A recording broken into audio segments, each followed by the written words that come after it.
the cars, they make their way round onto the start-finish straight right now. And they will stop on their grid positions and get themselves ready for a thoroughly exciting race. Should be Joshua Law on pole, and indeed it is, ahead of the 76 for Michael Gibbons. Your second row of the grid, that is going to be the number 40 car, which was driven by a driver pairing, so we shall await confirmation of who is in that one. Then we get that wonderful red and white machine of of David Houghton, I think it's going to be. No, it'll be Richard Johnson on the second row, ahead of Tom Stoughton and the number 8 of David Houghton on row 3. Row 4 is home to James Barwell, amongst others, and then it all begins to file in as you get further back. This will be very, very fun indeed. It's going to be let's say a mouthful up here in the commentary box. We can only hope for the best in this one. And go from there. We have all the cars on the grid, and the green flag is prepared at the back. We will then get racing for what will be an absolutely wonderful race, I anticipate. It should last 20 minutes from start to finish. Red lights are on. A little bit of creeping on the grid, and then the red lights go out. A lot of wheel spin for a couple of cars further back, but it's a good start for Joshua Law. Josh Law, he's up the inside. He's going to have pressure from Gibbons, but we know how hard it is to hold it on that wide line. Gibbons is going to give it a good go here, however, and he's still applying the pressure. Is he on the exit? No, can't quite carry the speed, and it's Joshua Law who has the advantage as they reach the Craner curves for the first time of asking. That green and purple car disappearing off into the distance. Then it's Gibbons in second before you reach the number 40 of Timothy Schroeder and Patrick Sherrington. I think it's Patrick Sherrington in that one, but we'll await confirmation to be sure. Joshua Law attempts to check out, however, by the time they reach Swans Curve, now at McLean's corner. The banking tries to throw you out, and his car looks a little bit fidgety, it should be said, on the rear end with the power. Not the best start for Tom Stoughton. Of course, he was involved in a couple of incidents yesterday. He's bad out on circuit, and he's hoping to make it to the finish of this race without encountering a gravel trap, which would be better than his performance earlier on in the weekend.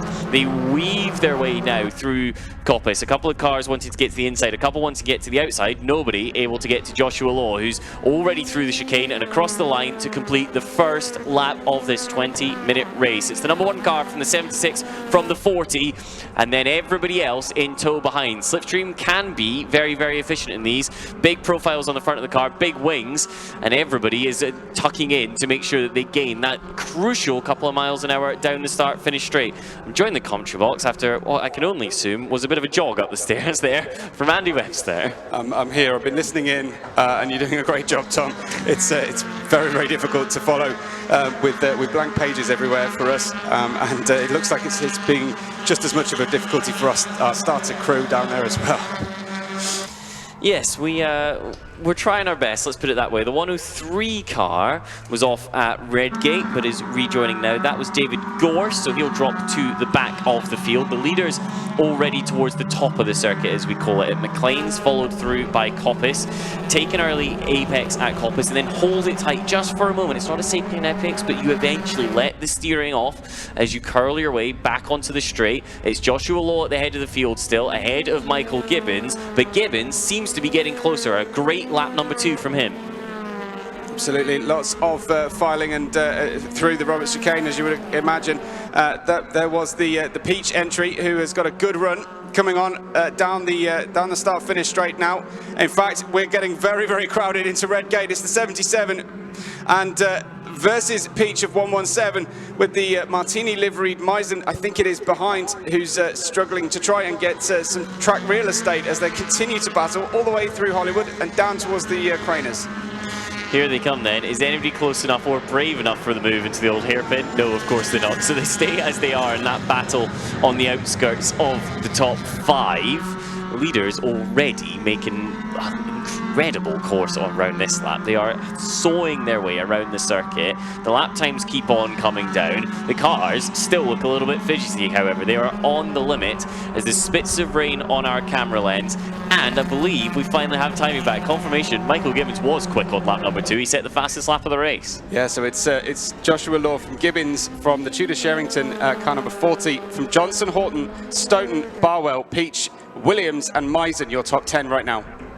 Not the start Tom Stoughton would have been hoping for is my takeaway from that. I thought he was a little bit further down at the end of lap 2, and he's not been able to begin to compensate for that as yet. Joshua Law looks under increasing pressure here because Michael Gibbons, he's been doing this for a little while as Michael, and he knows exactly where to position the car and how to fill the mirrors of his rival up ahead. The leader's down the bottom of the hill. Joshua Law gets a good run through the old hairpin. Gibbons almost turning in a bit too early there, which tightens it all the way through the corner. Then we get this brilliant battle just a little bit further down. They reach their way towards the old hairpin. That is from Peach, then Williams, Misen and Gibson. It was Williams who looked a little bit quicker than the lot of them at the old hairpin, but of course he's got to close the gap, then attempt to make the overtake. Absolutely, and as you mentioned before, Gibbons super close now, coming out of Coppice. So Gibbons will be coming down the back exhibition straight to try and get a move done, but it's still as you were as they go through the final chicane. This is the end of lap 4, start of lap 4, yes, end of lap 4 we've got, and it is exactly as it was. However, the gap at the front opening up between second and third position to 4 seconds clear. Then Tudor and Johnson are very close to one another, and we've got personal best times coming in throughout the grid. So clearly things getting very, very grippy out there for the racers. I think it's Patrick Sherrington at the wheel of the 40 car, but I could be mistaken. It was yesterday, but Tudor qualified on Saturday morning. So yeah, whether they've decided to alternate, I think that's what Sheringham told me. Okay. That they were planning to alternate. But sideways moment for Joshua Law there, actually. And then Timothy Tudor defends the inside at McLean's. Pressure is still coming from Richard Johnson behind, but Johnson not able to find the inside line as yet. Timothy is very, very good at his car positioning. You'll see this quite often. He'll put himself in third, and then he'll just stay there despite the queue behind him getting ever larger over the course of the race. And that gap to the front, of course, increasing as well. But for the time being, Michael Gibbons looking very patient on the track here, and again a little bit of a blocking middle of the road parking job from the car number 40, and it stays to the right hand side of the Wheatcroft straight for now, trying to just make sure he's got the better line through the corner. But here comes the 21 of Johnson trying to action the cutback. In fact, he's going to try and go all the way around because number 40 just right in the middle of the road, just basically shutting down any option inside or out. All of this is pulling David Houghton back into the fray as well, it should be said, as they wind their way down the Craner curves. Timothy Tudor still doesn't give an opportunity behind. I'm surprised by the lap times of Tom Stoughton here. He's sitting in 6th place overall and not able to make inroads into the cars ahead. Potentially the damage yesterday showing a little fray on today's performance. Could be. We saw Gibson has passed Misen on the previous lap, and then Traherne passing Uff as well. So Gibson up to 10th, Traherne up to 12th. Round Coppice comes this battle for 3rd position then. Tudor will defend the inside. That means Johnson goes to the outside, and Houghton attempts to get involved initially on the inside, then thinks, you know what, 3 wide, not a great idea, and tucks back in line before they reach the Robert chicane. It's still Tudor in the yellow car with the red rear, and then it's Johnson in the black car with the red flakes. Then it's Houghton, who's left, he's right, he's left, he's right. He's in the middle now as they break down towards Redgate. Jinking around there to try and find some room on the racetrack. It was Johnson, and then we've got Tudor then we've got Tudor who technically crossed the line in 3rd position for a moment there. Johnson and Horton continue to do this dance around behind Tudor, but it's not paying off just yet. They can't quite get through. Down the hill comes your midfield battle. This still that wonderful set with Peach, Williams, Gibson and Traherne now not able to break away from each other at the bottom of the hill, and they will continue to fight all the way towards the finish. Keep an eye on your leaders, however. They're not far apart. It was half a second the last time across the line. Fantastic stuff. Just to pick up then a story from further down the line, down the order. In 18th position, Donnan just overtook Needham to secure that 18th position. Leader in the B class is Peach, and leader in the DB class, the 60-year-old or older drivers, is Williams from Gibson and Traherne all together, and obviously enjoying battling with each other. That was very wide from the 34 car in amongst all of that, actually. That was Roger Donnan. He was in the wars a lot yesterday. Didn't make it to the end of practice. Didn't make it to the end of the race. Hopefully, he finds it to the end of this one, although he'll need to keep it slightly closer to the apex at Coppice if he wants to go quickly towards the checkered flag. Traherne got ahead of both Williams and Gibson on that previous lap, so had a tremendous lap and moved up to 9th place that time. Current fastest lap is still with Joshua Law, a 109.052, and the fastest lap for the second position is a 109.128. Super close in terms of the pace at the front, and I'm just waiting to see when this move is going to come from Gibbons. Excuse me. The gap is beginning to extend, if you like, now between the top two. Joshua Law has a touch of an advantage. It was from 0.4 to 1.1 seconds. I reckon it's going to be even bigger than that this time through. 1.6 now between first and second. So Law showing he's got control of this one. I think there's anything but control for the drivers in the battle for third position. It's still Timothy Tudor who has advantage. He's going to cover the inside. The two behind him split one way, split the other way. Here comes Johnson. He's made a gap up the inside. He forced that one open. Tudor has to relent. Before you know it, he's lost a position to Houghton behind as well. Houghton in the 8 car, down the Craner curves. Is there an opportunity for him? Of course there is. Houghton has 2 and 2 corners. Fantastic manoeuvring there, and great control by all 3 drivers to avoid contact. I'm pretty sure Tudor thought he had the line covered, but super late on the brakes was Johnson, but Houghton managed to get both of them. And down into the old hairpin we go. Hint of a car possibly going slowly there. I don't think it's time for them to be going to be lapped. That's the 103 of David Gorst down. Possibly he is being lapped. That is down in the final position, the 22nd position on our racetrack right now. And there he is. Gorst still just peeling aside and allowing the rest of the field to come on through. So clearly just trying to avoid any form of contact or blocking, and looks to have a nice clear track behind him now for the time being. Down the start-finish straight once again we go. Lots of slipstreaming happening, and an attempted move here down the outside. The number 50, that's Steve Uff, trying to go for the switchback, but it's not quite there for him.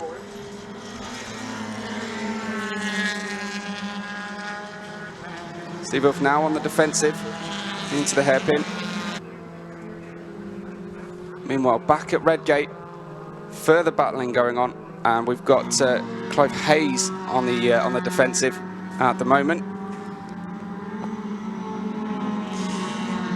In this battle for third, interestingly, now that Timothy Tudor got forced wide, let's say, and is behind his rivals, he's not quite had the pace to stay with them so far on this lap. It's it's third and fourth together rather, and then a gap of 3 or 4 car lengths before you see 5th place in that yellow car with the black rear. Very tight moment and potentially a little bit of contact there into the Robert chicane. It's somehow surviving for the lot of them. It was John Eiley who was squeezed towards the inside, kept his nose away from the tyres, and had a moment of contact with the nose on another car, but I think that's the way you'd rather have it, as opposed to a little bit of contact with the wall. Absolutely, yeah, and he was defending hard going into Redgate once again. John Eiley continues to keep that 44 running nicely, and have a look at this one down into the Craners once again. It's fascinating how much the cars overlap, and there is a late move. I think that's from Uff moving forward in the number 50, and yeah, Steve Uff moving forward and managing to secure a move past Ashley Law. Good move from Steve then. He's going to be on the outside of McLean's. And interestingly, at McLean's, there's never really a cutback available, actually. It's an odd corner because of how much it pushes you to the outside. You can get a better exit and then try and get to the inside of the next corner, but you can't come back underneath within the course of McLean's. It's a a slightly peculiar one, and you'll find a lot of drivers go to set it up and then realize it's simply not going to happen. They just end up losing a little bit of time instead. And so then we have Uff having got and moved past, I believe that's moving past Peach as well. So Peach moving down, curiously, on that run. So your order at the moment in the cars that we're watching is the 88 in front. Peach lost 3 places on that one, down to 13th place. It's Williams in 10th, Ashley Law, Steve Uff, and then comes Peach in that 13th position. So a loss of 3. Something went very wrong through that lap. Yes, it didn't go to plan at all. Your leaders come down the back straight away. It's still Joshua Lowe in that number 1 car at the head of the field. He's got 6 minutes remaining in this one, so it's not done quite yet. And over the last couple of laps, Gibbons has been bringing the gap back down. He's been a 1/10 of a second quicker here, or a 1/10 of a second quicker there. Before you know it, it's come from 2 seconds back to 1.4 now, as Gibbons finds a second wind. Absolutely, yeah. It's been fascinating watching this. It's very unusual to see cars, the leader, have to defend for so long and then suddenly find some pace relative to the to the rival behind. So either Gibbons is being patient here with around 5.5 minutes to run, or he's reached the maximum of his pace, and it's actually Joshua Law who's managed to find some additional pace, and he's going through some of the back markers now as well. This will be a factor that I reckon could help Gibbons, because he's very, very good at navigating the traffic. However, he got unfortunate at McLean's. You saw him in the background off shot have to go around the outside of the car he was racing, and he managed to make that work, but the number 9 car was not positioned very, I don't know, very friendly from Andrew Butler. He doesn't have to jump out of the way, of course. But it's a narrow pinch point. Line, but it's a pinch point, and he was sat in it, which did not help Michael Gibbons. No, absolutely. So Eiley moved ahead of Peach as well. I think Peach almost certainly nursing a problem going down. So Eiley up into 13th, Peach down to 14th now on that previous lap. And a spot or 2 of rain begins to fall once again. Hopefully, with 4.5 minutes to go, that won't cause any major stoppage in our race right now, but certainly the drivers being fully exposed here with no roof or windscreen to speak of, will certainly notice the rain very quickly. It's an interesting one, actually, for these guys. I spoke to a couple of drivers about it a year or so ago, and of course all the aerodynamics are planned at getting the air around the car in the best possible ways. Here comes John Eiley now. He'll be looking for the overtake. He's on the inside of Oath, and up the side of Oath he goes. Good move, actually, for John Eiley, it should be said. That is the textbook. That's exactly what you want to do. Get the overlap, braid a little bit later, hold the inside line. Brilliant from the 44 car. But the rain, like we were saying here, all the air is designed to channel itself along the outside of the car, so you don't actually get too much hitting the driver, because of course the driver's head is quite a draggy object. Yep. So you just don't want it to be hitting that in general. So you'll find that, of course, you do get wet. You'd rather have a roof, but it's not as bad as you would expect, let's say. Yeah, totally. And as we watch Williams defend from Law, who's trying to move forward, and the rain spots increase, actually, particularly on this camera. So it doesn't look too awful from where we're sitting at the moment. Yes, no sign of rain anywhere else on the circuit at times, although it's just beginning to creep its way across now, as I've said that. Of course that's happening as soon as I've mentioned something, and it's crept its way across, and it's coming in from the back end again. So the bottom of the circuit, let's say around about the old hairpin, still dry. Spots of rain at McLean's, quite a bit of rain by the time you reach the Robert chicane. It's all swooping across. These guys on slicks, they got 3 minutes, and they'll be praying that it doesn't come on any more than this, because then we really would have issues. This is a shot of Joshua Law. He is at Coppice right now, twirls his way through that one.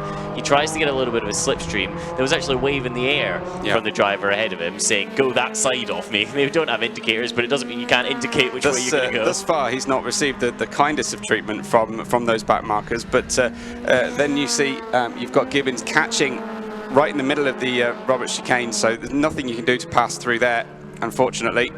And at some point, the back marker has to go through the corner. That's unequivocal. They can't wait there forever. That's Clive Hayes, actually, in that one, number 7 car. He's running 6th in the DB class. And there was, as you say, nothing he could do about that. He Keep didn't your have eyes to take the corner. Keep your eyes pinned on the drivers now. Seeing signs of a bit of hesitation from some of them as they pitch the cars into the corners. Not necessarily your leader, who's got bags of confidence, but some of the other drivers now starting to question what grip is going to be available with just under 2 minutes remaining. This will be interesting because after this one, we look forward to the excitement that is the supercar setup. And those guys are already around the back of the circuit. When they got there, it was dry. When the Treble 1 got there, he was facing the right way. He isn't anymore. That is a bit of an incident for Grant Gibson. I'm sure he'll be able to get going once more, however. There we go. Pulls himself back round, and Grant will be back in the race in no time. Fairly simple, straightforward spin and recovery on the tarmac there. So no big dramas. That was round at the Robert chicane, so I do wonder if he got a bit of a tap. It's in the wettest section, so it wouldn't take much at all. He's just testing the car. Just come to the pit wall side of the Wheatcroft straight there, but seems to be relatively straightforward now. Seems okay, and is able to even to defend on the way into the next corner. So your leaders come through. We are under a minute to go as they cross the line. The rain is picking up here, and actually there was a hint of spray off the back of Michael Gibbons as he rode over the curbs on exit of Redgate. It's beginning to show on 2 of 4 windows of the commentary box now, which is when we get an indication that it is beginning to come down. You'll spot in sections of the circuit as well, we're just beginning to see marks where the cars were. They're faint, but it's a drier line where a car drives over it, and then of course it rains and gets wet again. Gibbons is using all of this to his advantage. At McLean's, Joshua lunges up the inside, the front end twitches. Gibbons is then going straight through the gap that's been made for him. That gap is about half of what it was. This could well be the last lap for these guys as well, and it's going to be all the way to the wire. Yeah, not only that, but Johnson also got ahead of Horton for 3rd position and the final place on our podium. So potentially Johnson has snatched that in at the death of the session, and down the back straight they come. That is the triple one that had the issue on the previous lap, and they're going to condense really tightly going into the final chicane. Who will emerge victorious? It looks like it's going to be Joshua Law, who wins the race by an absolute whisker. As they cross the line, that was just less than 0.2 of a second from Gibbons, who picked up the 2nd place there. A brilliant race from start to finish. The lap times at the end there, we were 10 seconds a lap almost away from the pace at what we were doing halfway through. Brilliant drag to the line there for 3rd position as well. David Houghton takes Richard Johnson on the line. A fantastic result for him as he got a great drive out of the Robert chicane.